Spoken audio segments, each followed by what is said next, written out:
하나님 말씀 누가복음 22장 1절에서 13절까지 보겠습니다.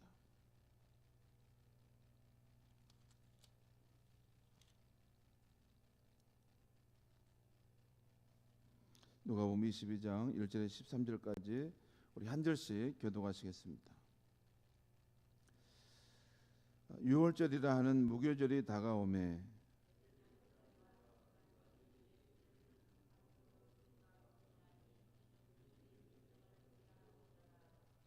열둘 중에 하나인 가롯인이라 부르는 유다에게 사탄이 들어가니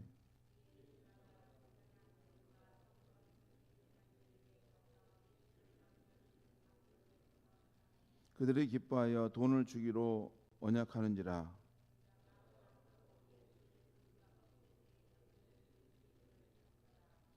유월절 양을 잡을 무교절 날이 이른지라.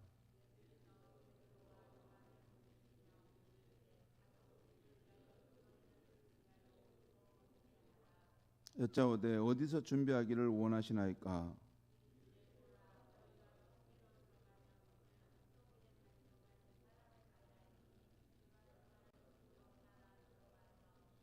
그 집 주인에게 이르되 선생님이 내게 하는 말씀이 내가 내 제자들과 함께 유월절을 먹을 객실이 어디 있느냐 하시더라 하라.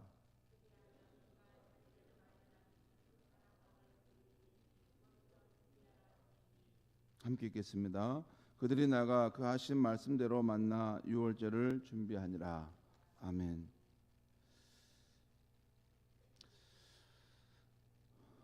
오늘 말씀의 제목은 예수님 안에 우리의 길이 있습니다. 네, 그렇습니다. 오늘 말씀에는 우리 주님을 죽이려는 주변 사람들의 음모와 배신이 일어나는 중에도 예수님께서는 자신이 가야 할 십자가의 길을 묵묵히 가시는 장면이 나옵니다. 먼저 1절에서 6절까지 보면 유월절의 명절인 유대인의 명절인 유월절이 다가오자 대제사장과 율법학자들이 예수님을 무슨 방도로 죽일까 궁리하는 장면이 나옵니다. 또한 제자 중 하나인 가룟 유다에게 사탄이 들어가자 그가 대제사장들에게 나아가 예수를 어떻게 넘겨줄 것인가를 의논하고 있습니다. 이에 그들이 기뻐하여 돈을 주기로 약속합니다. 이제 가룟 유다는 군중들이 없을 때 예수를 넘겨줄 기회를 찾고 있는 상황이었습니다. 여기서 우리가 눈여겨볼 것은 가룟 유다가 자기 스승 예수를 팔아 넘기려는 배신의 행위를 하는 이유입니다. 왜 그 스승 예수를 팔아 넘기려고 배신했을까? 물론 유다 자신이 그런 생각을 하기도 했을 것입니다. 하지만 오늘 본문에 잘 보면 영적 존재인 사탄이 가룟 유다의 마음에 들어가자 그가 더욱 대담하게 종교 지도자들을 만나서 예수님을 넘겨줄 방도를 시도하고 있다는 것입니다. 그러니까 그의 마음속에 이런저런 생각이 있을 수는 있는데 이것을 촉발시키고 더 대담하게 시도하게 하는 데는 사탄이 그에게 들어가면서부터 일이 강하게 막 일어나고 있다는 것입니다. 이것을 볼 때 우리 성도들은 늘 경계해야 할 것이 있습니다. 베드로전서 5장 8절의 말씀대로 근신하고 깨어라. 너희 대적 마귀가 우는 사자와 같이 두루 다니며 삼킬 자를 찾나니 너희는 마음을 굳건하게 하여 그를 대적하라 하는 말씀입니다. 여기서 근신하라는 말씀은 정신을 차리라는 것입니다. 그러니까 정신을 차리고 영적으로 깨어 있으라는 것입니다. 그래서 마귀가 주는 생각을 간파하라는 것이죠. 그래서 그 생각이 올 때 믿음으로 대적하라는 것입니다. 에베소 5장에 보면 영적 싸움에서 승리하기 위해서 성도가 구비해야 할 것을 말씀합니다. 거기 보면 구원의 투구, 진리의 허리띠. 그런데 거기 보면 또 하나 중요한 것이 나오는데 믿음의 방패입니다. 우리 성도는 이 믿음의 방패를 갖고 악한 자, 곧 마귀가 우리의 마음에 쏘는 모든 불화살의 생각을 막아내고 소멸시켜야 한다는 것입니다. 마귀는 우리 마음에 늘 부정적인 생각들, 곧 절망, 낙심, 두려움의 불화살을 쏩니다. 또한 사람을 사랑하지 못하게 하는 오해입니다. 오해. 그다음에 미움, 용서를 거부하는 마음을 일으킵니다. 또한 하나님을 불신하게 해서 걱정, 근심의 생각을 자꾸 하게 만듭니다. 이런 부정적인 생각들이 내 마음 속에 일어날 때 사탄이 주는 생각임을 깨달아서 믿음의 방패로 밀어내고 소멸시켜야 하는 것입니다. 이건 굉장히 중요한 부분이에요. 여러분, 사탄이 어디를 공격합니까? 우리 존재의 중심부가 어디죠? 우리 마음입니다. 여러분, 사람이 마음 먹은 대로 행하지 않습니까? 그렇죠. 선한 일도 그렇지만 악한 일도 이 마음 먹은 대로 행합니다. 사탄이 우리 마음속에 이런 악한 생각, 이 불화살을 쏟는 자리는 우리 마음입니다. 거기에 여러 생각을 피워내게 합니다.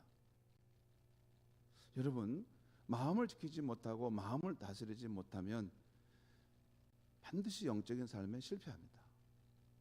여러분, 주변 환경이 아무리 공고하고 힘들어도 마음을 다잡고 이러면 안 되지, 내가 바르게 가야지, 하나님께서 나를 보고 계시는데, 그런 마음이 되어 있는 사람은 여러분 죄에 휩싸이지 않습니다.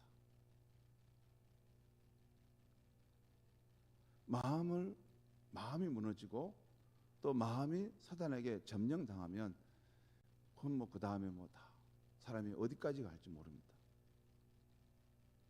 어제 보니까 서울 잠수교 그 다리에서 차 한 대가 서 있는데 그 차에서 한 청년이 그 내렸는데 어디로 흔적이 없었던 거예요. 나중에 보니까 한강으로 밑에 뛰어내리고 술 마시고 이제 그때 마음이 낙심돼서 뛰어내려서 결국에는 이제 그 부모들이 찾았는데 우리 아들이 어디 갔을까 찾았는데 결국에는 그 한강 밑으로 뛰어내려서 스스로 생을 마감한 거죠. 근데 여러분, 우리가 살아갈 때 이게 우리 마음속에 어떤 생각이 일어납니다. 부정적인 생각. 근데 여러분 잘 생각해 보십시오. 때로는 이 부정적인 생각, 우울한 생각, 절망적인 생각을 내가 이것을 다 잡지 못해요. 이것을 분명히 내 마음인데도 내가 이걸 잡지 못해. 이러면 안 되지. 이걸 더 이상 가면 안 되는데 막고 싶은데 이걸 다 잡지 못해요. 여러분, 그때 그 마음의 역사는 힘이 있어요. 마귀가 그 생각을 강화시킵니다. 여러분, 마음 한 번 이렇게 고쳐 먹은데 죽으려다 자살하려다가 살 수도 있는 거 아닙니까? 여러분, 이 사람이 개과천선하는 것도 마음 한 번 이 한 끝을 바꿔 먹지 못하기 때문에 인생이 바뀌지 않은 것입니다.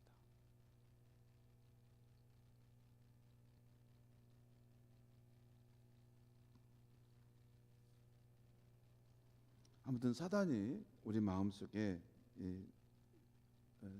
우리를 이렇게 점령하고 무너뜨리려고 할 때 부정적인 생각을 늘 줍니다. 그럴 때 그것을 믿음의 방패로 밀어내고 막아내고 소멸시켜야 하는 것이에요. 어제 우리 목사님들과 함께 영적인 삶에 대한 이런 같은 스터디를 했는데 거기서 육신의 생각, 성령의 생각을 이렇게 따라 행할 때 중요한 부분은 죄의 본성, 또 이런 악한 생각이 올 때 승리할 수 있으려면 그걸 그 알아채는 것, 영어로 awareness라고 하는 표현이 awareness, 그것을 인지하는 것입니다. 내 마음속에 이렇게 일어나는 이런 부정적인 생각이 왜 이런 생각이 올까? 이거 실체가 어디서부터 올까? 그걸 인지하고 알아채는 거예요. 그러면 그 악한 생각이 힘을 잃어버리는 거예요. 여러분 꼭 이거 같아요. 여러분 우리 아이들 숨바꼭질 하잖아요. 숨바꼭질하고 다 숨어 있잖아요. 그런데 이게 술래가 이렇게 갔다가 너 있다 찾아내버리면 그 다음부터는 그 찾아낸 그 존재는 힘을 잃어버리잖아요. 그렇죠? 숨어 있을 때는 이게 우리에게 위험을 줄 수 있는데 찾아내버리면 더 이상 힘을 떨치지 못합니다. 힘이 약해져 버립니다. 여러분, 이것은 우리의 평생 여정 속에 꼭 필요한 부분입니다. 우리의 마음 속에 사탄이 여러분 우리 인생에서 어디서 우리를 유혹합니까? 우리 마음 속에 오셔서 어떤 생각들을 이렇게 보면 가룟 유다가 어떤 생각을 할 때 그 마음 속으로 사탄이 들어갔다 하는, 그리고 예수를 잡아줄 생각을 넣어 주었다라 그런 표현이 나오잖아요. 그리고 에베소 5장에서 거기 계속 영적 승리의 삶에 믿음의 방패를 말할 때 악한 자가 너희에게 쏘는 그 불화살을 막아내는 것이 필요하다는 거예요. 그런 사탄이 주는 생각을 잘 깨달아서 믿음의 방패로 막아내는 그런 저와 여러분이 돼서 늘 영적으로 승리하고 또 전진해가는 삶이 되기를 바랍니다. 또 다시 본문으로 돌아가 보겠습니다. 다음 장면은 7절에서 13절까지 나오는데요. 우리 주님께서 베드로와 요한을 마을로 보내셔서 제자들과 함께할 유월절 만찬 자리를 준비하시는 장면입니다. 이 장면을 보면 준비하다는 말이 단어가 모두 4번이나 나오고 있어요. 이 짧은 본문에 준비하다 4번, 8절, 9절, 12절, 13절에 반복에 나오고 있어요. 곧 준비하다는 이 말씀이 오늘 본문의 중심을 하는 것입니다. 준비하는 것이에요. 그런데 오늘 주님께서 제자들과 함께할 마지막 유월절 만찬의 숙소를 어떻게 준비하고 계십니까? 그 방법이 뭐죠? 예수님께서 오늘 베드로와 요한에게 준비시키신 걸 보면 조금 기묘하다는 생각이 듭니다. 여러분은 이 말씀을 읽을 때 그냥 그런가 보다라고 지나가는 것 같은데 저는 기묘합니다. 먼저 제자들이 예수님께 우리가 어디서 준비하기를 원하십니까? 라고 물어요. 그럴 때 주님께서 다음과 같이 준비하라고 그 방법을 말씀해 주고 있어요. 그 내용이 오늘 10절에서 12절까지 나와 있어요. 10절에서 12절까지 방법 나와 있는 제가 읽어 드리겠습니다. 10절에 12절 이르시되 보라 너희가 성내로 들어가면 물 한 동이를 가지고 가는 사람을 만나리니 그가 들어가는 집으로 따라 들어가서 그 집 주인에게 이르되 선생님이 내게 하는 말씀이 내가 내 제자들과 함께 유월절을 먹을 객실이 어디 있느냐 하시더라 하라. 그리하면 그가 자리를 마련한 그 다락방을 보이리니 거기서 준비하라 하시니라. 여러분 좀 기이하지 않습니까? 그냥 이렇게 준비하라 하면 되는데 너희들이 마을로 가서 물가에 가는 사람들이 이렇게 이 물동이를 이고 가는 사람이 누구 있는가 한번 봐라. 이 물동이를 잃은 사람 이거 여자가 아닌 남자입니다. 이거 헬라 언어 보면 이게 남자를 표현하는 거예요. 그 남자를 근데 따라가라는 거예요. 그리고 그 집에 따라 들어가서 누구를 만나냐면 그 집 주인을 만나라는 거예요. 그리고 주인에게 이런 이야기를 해봐라. 그렇게 되면 주인이 반응을 하는데 그러시냐고. 그러면 이리 오시라고 하면 너에게 큰 방 하나를 보여줄 것이다. 그러면 그곳을 우리가 함께 마지막 만찬할 자리로 우리가 준비하라. 그 말씀이에요. 여러분 굉장히 기이하지 않습니까? 그리고 더욱 기이한 것은 우리 13절 말씀이에요. 13절에 우리 함께 같이 읽겠습니다. 시작. 그들이 나가 그 하신 말씀대로 만나 유월절을 준비하니라. 13절의 말씀도 기이한데 그 방법도 기이한데 그대로 이루어진 것도 보면 기이합니다. 여기 13절의 그 말씀을 표준세 번역에는 이렇게 해석하고 있어요. 그들이 가서 보니 예수께서 말씀하신 그대로였다. 그리하여 그들은 유월절을 준비하였다. 그러니까 예수님께서 말씀하신 그대로 그 제자들과 우리 생각에는 조금 기이한 방법인데 그 말씀대로 준비되었다는 것입니다. 제자들이 한 것은 주님을 믿고 그 말씀대로 따랐을 뿐인데 잘 준비되었다는 것입니다. 제자들이 다른 건 없어요. 이게 지금 기이한 방법인데 저런 방법이 통할까 할 수 있었는데 주님을 믿고 그 방법대로 가봤더니 정말 그 말씀대로 이게 다 이루어져서 잘 준비되었다는 것입니다. 여러분, 이 말씀이 어떤 의미입니까? 성도 여러분, 우리가 인생의 길을 가다 보면 때때로 어떤 문제가 발생하는데 그때 어떻게 해결해야 합니까? 또 어떻게 미래를 준비해야 합니까? 그때 우리가 막막할 때가 있습니다. 이 길을 어떻게 찾아야 하는가? 도저히 길이 안 보일 때가 있습니다. 믿음의 조상 아브라함도 하나님의 부르심을 받을 때 그 길을 잘 알고 갔다고 말하잖아요. 그게 하나님을 믿는 믿음의 길에 굉장히 중요한 특징인데 이 부분이 고난도 높은 단계로 올라갈 때 이게 일어나는 일인데 갈 바를 알지 못하고 갔다는 거예요. 어디로 가야지? 어디로 가야 될까? 날마다 오늘 어디로 가야 되지? 어디로 가야 정말 주님이 원하시는 그 길을 가는 걸까? 그런 길을 갔다는 것입니다. 아브라함이. 또한 요한복음 14장에 보면 예수님께서 내 아버지 집 곧 천국에는 거할 곳이 많다. 그리고 제자들에게 너희가 그 아버지 집으로 가는 길을 알고 있다 하시자 도마가 이렇게 예수님께 묻습니다.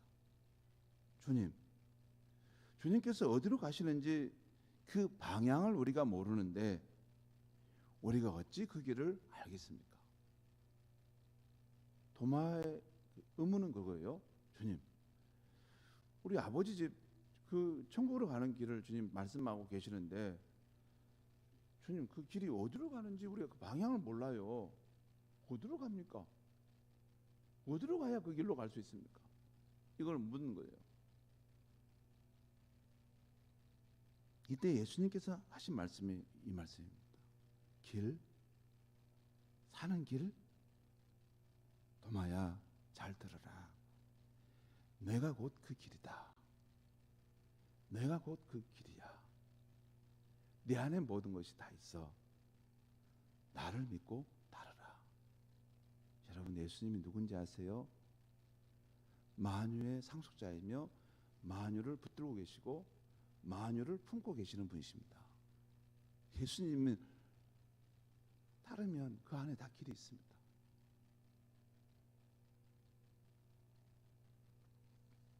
성도 여러분, 우리가 현실적 어려움에 직면했을 때 우리는 살 길을 찾습니다. 해결의 길을 찾습니다. 미래를 준비할 길을 찾습니다. 그 길이 어디 있습니까? 우리 자녀들이 길을 잃고 방황할 때 그에게 살 길을 찾아주고 싶잖아요. 어떻게 하면 살 길이 있습니까? 예수님께 잘 연결시켜주면 됩니다. 예수님이 그 아이의 생명의 길이고 살 길이 되십니다. 다른 거 다 갖춰져도 예수님 만나지 못하면 그 인생은 늘 방황합니다. 불안합니다. 쫓깁니다. 무엇을 잃은 것처럼 보여도 다시 넘어집니다. 예수님만이 우리가 나아갈 길이고 살 길이고 구원의 길이고 생명의 길입니다. 우리가 그 예수님을 믿고 따라가듯이 우리의 자녀들도 그렇게 예수님을 믿고 따르도록 꼭 인도해야 합니다. 예수님 안에 우리의 인생에 살 길이 있습니다. 그분은 저와 여러분의 인생의 전 과정을 다 아시고 우리의 눈에는 해결의 길이 안 보여도 그분은 우리가 나아갈 길을 다 알고 계십니다. 지금도 살아계셔서 역사하시는 그 예수님께 나아가서 그분의 성령과 그분의 말씀의 인도함을 받게 되면 우리가 직면했던 현실적인 어려움들은 하나씩 해결되고 준비되게 될 줄 믿습니다. 그것이 믿음의 삶입니다. 물론 방법도 그 길을 찾아가는 것이 있을 수 있겠습니다. 그런데 먼저는 참 생명의 길이신 예수님께 진정으로 마음을 열고 그분을 신뢰하고 그분을 따르겠다는 우리의 마음의 정함이 있어야 합니다. 그러면 그 나머지는 예수님께서 다 인도해 가십니다. 기도하겠습니다.